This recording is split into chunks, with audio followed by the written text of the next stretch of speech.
Vous écoutez Radio Lomé, il est 12h30.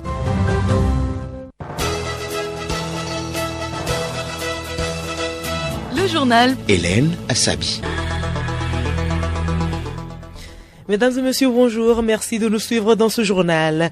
Au sommaire, aucune femme ne doit plus mourir en donnant la vie. C'est l'ambition du chef de l'État, Faure Essoumana Gnassingbe. Plusieurs projets sont initiés en ce sens à découvrir dans ce journal.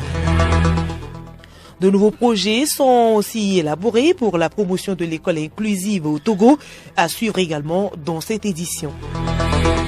Santé, les bienfaits du petit cola et ses conséquences sur la santé en cas d'abus.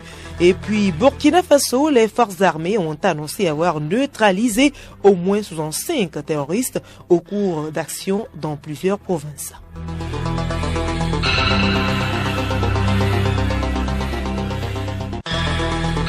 radiolomé.tg. La santé de la reproduction constitue un enjeu de taille pour le Togo. De la Carman, campagne pour l'accélération de la réduction de la mortalité maternelle en Afrique, au programme de planning familial, en passant par le projet de renforcement du système sanitaire, santé reproductive et droits sexuels, l'ambition du chef de l'État est d'éviter aux femmes de perdre la vie en la donnant. L'autre enjeu, c'est aussi de réduire la mortalité néonatale dans ce pays. Alice Berthe Barantao nous parle de ces programmes à l'endroit des femmes.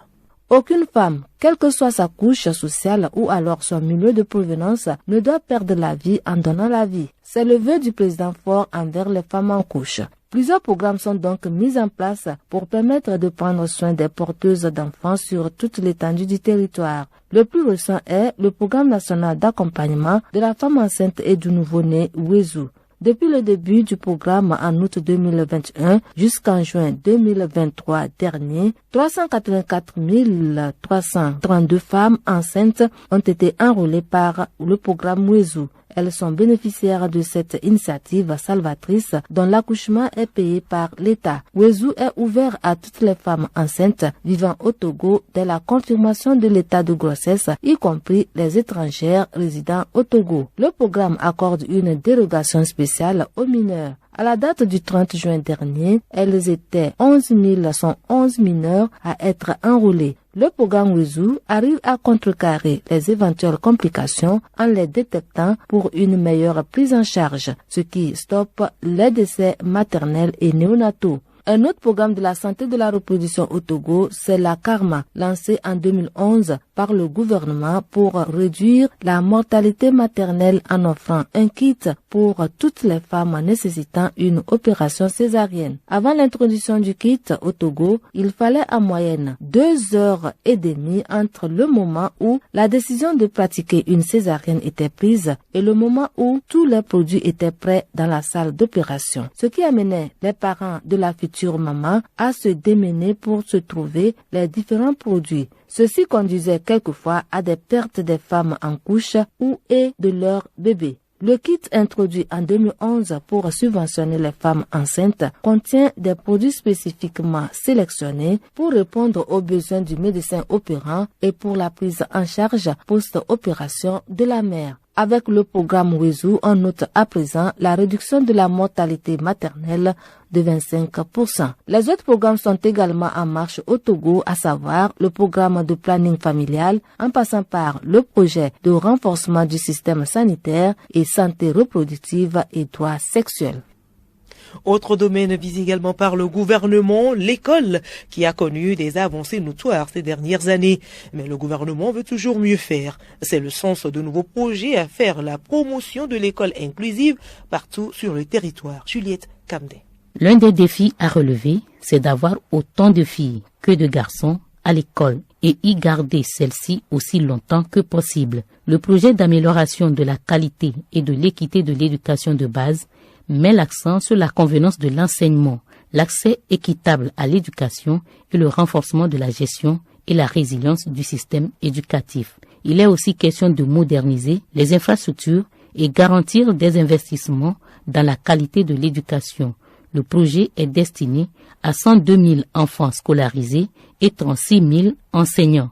Pour rendre encore plus performante l'éducation, l'État a garanti 189,6 milliards de francs CFA au secteur sur le budget de l'année 2023.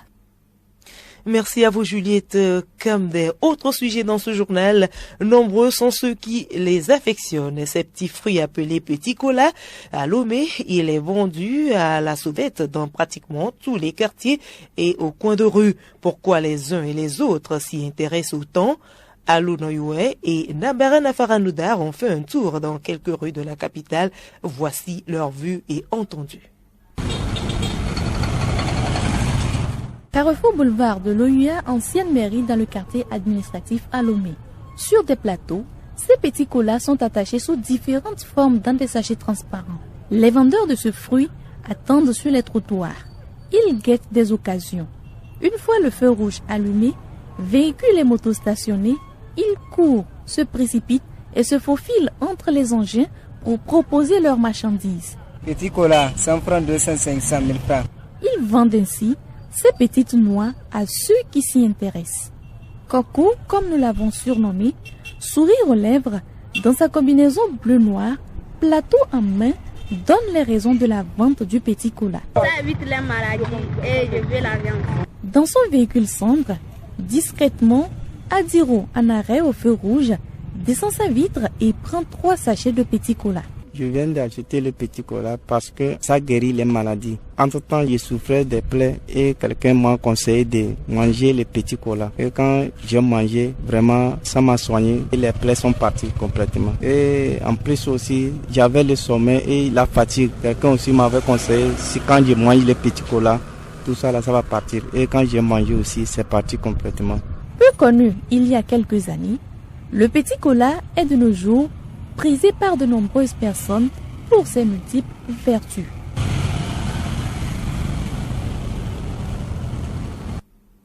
Quels sont alors les bienfaits du petit cola? Retrouvons Nabarana Faranoudar. Utilisé comme élément de base dans la fabrication de nombreux médicaments, le petit cola a une propriété coupe-faim. Nombreux sont ceux qui ont du mal à résister à l'appel du grignotage entre les repas, surtout lorsque leur estomac réclame. Consommer ce fruit est alors conseillé pour aider à réguler les habitudes alimentaires en évitant de grignoter les aliments dangereux à la fois pour la ligne, la santé et la perte de poids. Aussi, en cas d'indigestion, de diarrhée ou de ballonnement, le petit cola permet de réguler et de soulager le système digestif. Vous pouvez donc le prendre après un repas douteux. La consommation du petit cola chez les femmes favorise le traitement des kystes d'ovaires, des fibromes, des règles douloureuses et permet de lutter contre les nausées. La réputation du petit cola n'est plus à refaire. Cependant, son excès peut se révéler dangereux. Noudar, comme quoi l'excès de toute chose est nuisible et vous venez de le dire, le petit cola n'en fait pas exception, n'est-ce pas? Effectivement, le petit cola a une teneur élevée en caféine.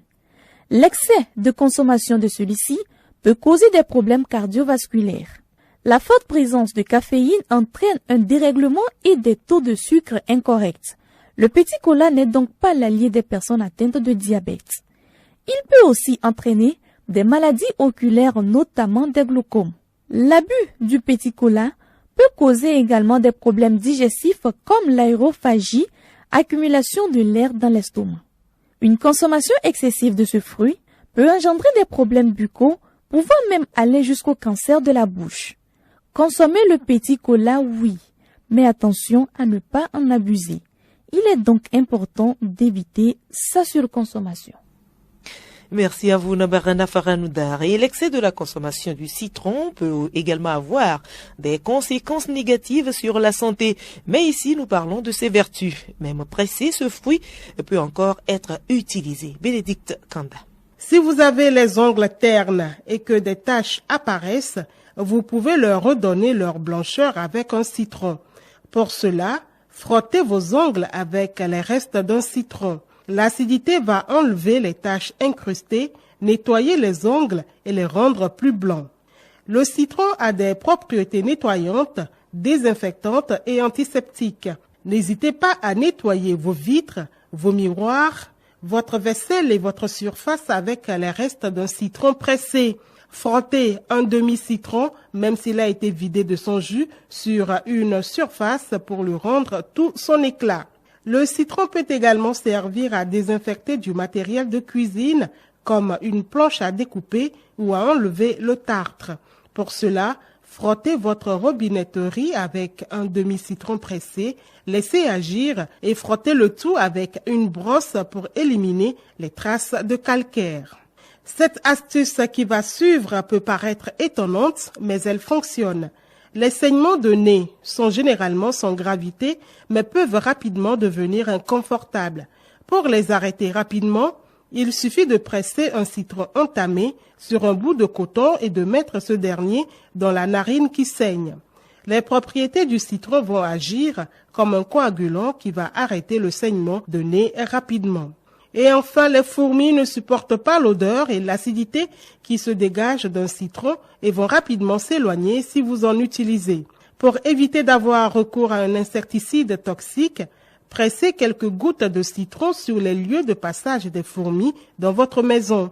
Pour plus d'efficacité, n'hésitez pas à laisser les restes des citrons pressés à proximité des insectes pour les faire fuir. Culture pour poursuivre la détérioration ou dégradation des biens du patrimoine mondial de l'UNESCO n'est pas sans conséquence pour les pays qui abritent ces sites. Geneviève Bouillon. Le patrimoine, surtout culturel, dans sa diversité est une source de richesse collective.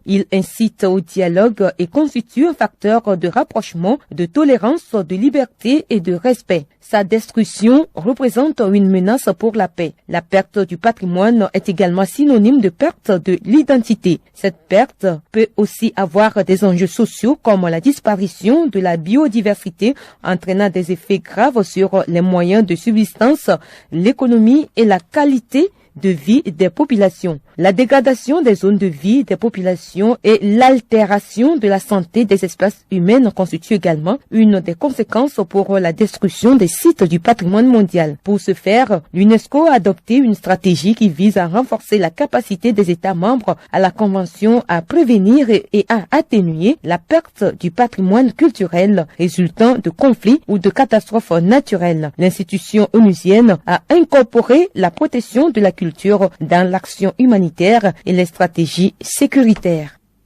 Actualité hors du Togo, les forces armées au Burkina Faso ont annoncé avoir neutralisé au moins 5 terroristes au cours d'actions dans plusieurs provinces. Suite à cette opération conduite par le 7e bataillon d'intervention rapide, les populations qui avaient été déguerpies ont pu rejoindre leur village, toujours selon l'armée. Au cours des combats, 5 blessés, dont 2 volontaires pour la défense de la patrie, ont été enregistrés au sein des forces armées burkinabées.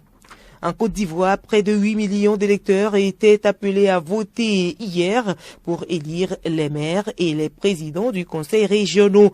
C'est la dernière élection avant la présidentielle de 2025. Ce vote est très suivi. Il s'est déroulé dans le calme. Cependant, plusieurs incidents ont été signalés dans la nuit. Présidentiel à Madagascar, Jean Brunel s'est mis en tête de défendre et représenter une population en danger. Malnutrition, famine, tuerie de masse, ce sont ces situations d'urgence répétées et enregistrées dans son district du sud-est de l'île qui ont convaincu l'élu de se présenter à la magistrature suprême. Le député élu sous la bannière de l'IRD, le parti présidentiel, n'a cessé de donner du fil à retordre à son camp ces derniers mois. Et puis, visite du pape à Mongolie en Chine, le souverain pontife appelle les catholiques chinois à être de bons citoyens, et ceci au dernier jour de sa visite.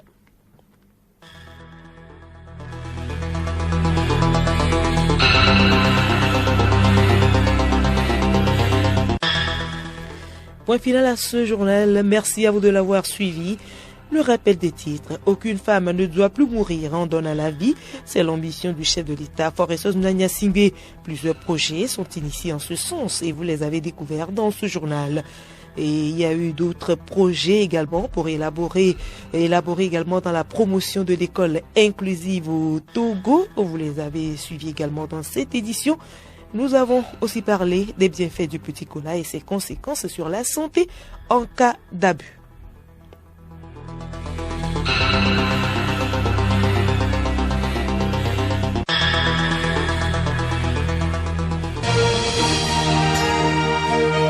Radio Lomé, boîte postale 434, email radiolomé@radiolomé.tg. radiolomé.tg